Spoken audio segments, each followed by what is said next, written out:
I'm here in downtown Nashville. I stayed down here last night next to the Musicians Hall of Fame Museum and trying to find a path where I can get 2 miles in, and I did not scope it out yesterday, so we may get a little lost today, and that's okay. As long as we can get back to where we were, that'll be all fine. It's kind of cool that they got these little scooters all around. If I got too tired, I could jump on one. I'm not going to do that because I wouldn't cheat myself of using my feet, which I am very grateful for. As you may have gotten that message from me previously, I think I'm going to walk down and walk back up to that park. So yesterday, I think I was talking about mindset because I had seen that great quote from a former ex-coworker, ex-teammate, and how even before you do movement, you kind of need mindset to commit to it, and that was really something I hadn't applied to health. I'd applied mindset to business a million times, and I think I may have already shared the story of the service department when I was the first-time general manager, and how we had to build a foundation. The mindset there was that Mike was going to give a different directive every week. So why it wasn't worth their effort, because it was going to be changed next week. In next week's meeting, we were going to have a different initiative. And so, of course, the results were terrible because we kept throwing different initiatives at them, and it was impossible to get any kind of traction. So the point of that entire story, if I didn't already make it in the previous video, was you've got to focus on one thing at a time. A great book that I read for business was Traction, and it doesn't say focus on one thing at a time. It says that humans should only focus on 3 to 5 things at most in their 90-day goals. 3 to 5 at most.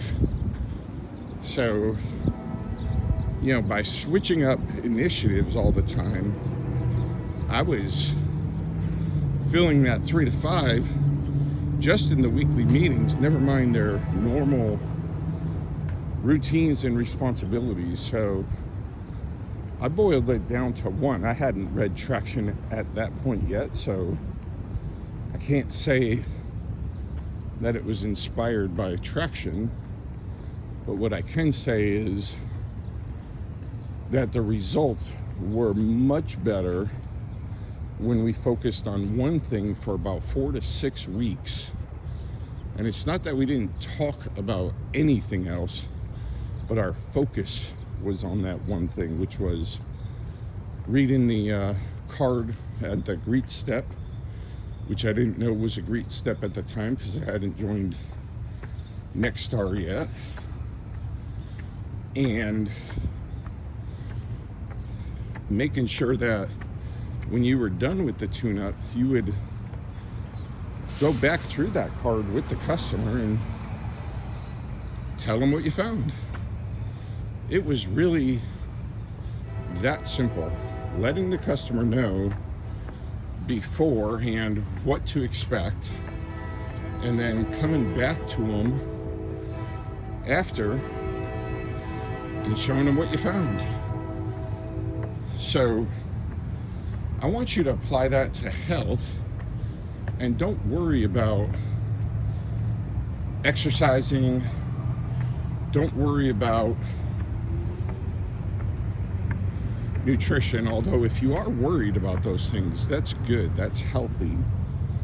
Just don't worry about it to the point where you're trying to accomplish all these new things that you were never doing before, all at the same time. You can't build a solid foundation with that. So start with movement. Move as much and often as possible during the day as you can. I know I previously mentioned, do some chores. That may have came across wrong to some people, as if they don't already do chores. I'm sure somebody listened and said, that's all I do is chores. If that's your level and you're moving all day from doing chores, then the next step would be focus on just walking. Focus on walking 0.2 of a mile at first. I love the way James Clear puts it in his book Atomic Habits, when he's talking about the gym analogy, and he says, maybe today all we do is drive to the gym, and that's it, and we just get in the habit of driving to the gym every day.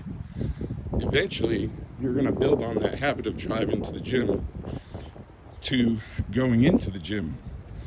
So then maybe go into the gym, and then that's your habit. And then once that habit's established, then maybe you stay for 15 minutes.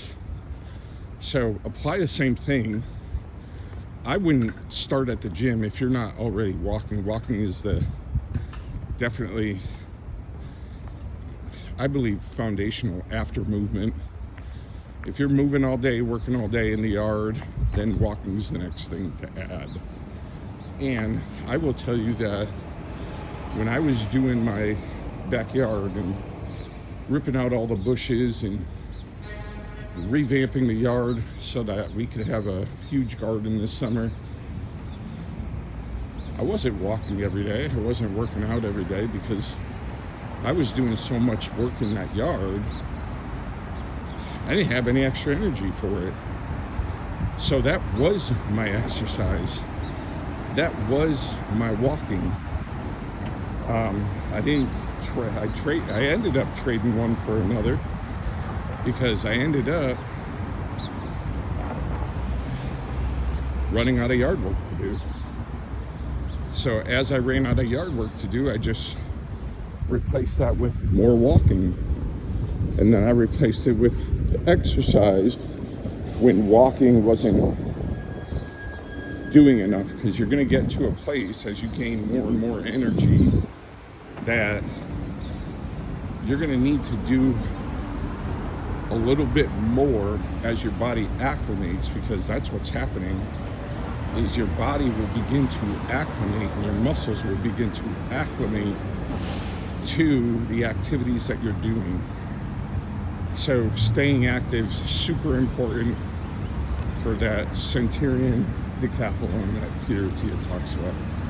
I hope you guys have an amazing day, and I hope something stuck out for you and helped you stay on your journey today, because me making these videos is helping me stay accountable to stay on my journey. And I'm grateful that you're sharing in that. Be amazing today.